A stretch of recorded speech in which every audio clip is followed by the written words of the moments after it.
The afternoon sun shimmered across the lake, turning the ripples into diamonds. Families gathered along the shore, children laughing, splashing, and running barefoot across the sand. At the edge of the dock, a little girl no more than 2 years old toddled curiously toward the water. She giggled as the waves lapped against her toes. But then, in her excitement, she lost her balance. With a small splash, she slipped into the water.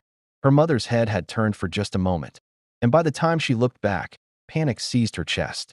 The baby's tiny hands splashed wildly, her face dipping beneath the surface. That's when Max, the family's golden retriever, sprang into action.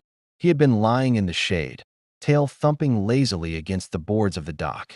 But at the first sound of the splash and the mother's scream, his ears shot up. Without hesitation, Max leapt into the lake.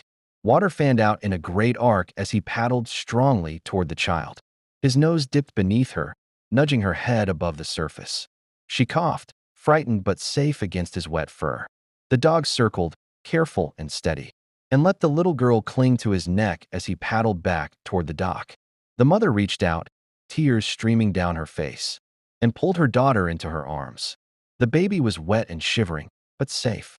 Max hauled himself up after them, water pouring from his thick coat, his tail wagging furiously as if nothing extraordinary had happened. He shook himself, spraying droplets everywhere, and then nudged his nose against the girl's small hand. The mother dropped to her knees, wrapping both her arms around the dog's damp neck. "Good boy, Max," she whispered through sobs, her voice breaking with gratitude. The little girl laughed again, this time safe and warm in her mother's embrace. One tiny hand tangled in the golden fur of her hero. And from that day on, Max was more than just the family dog. He was the guardian of their hearts, the four-legged angel who had leapt into the water and brought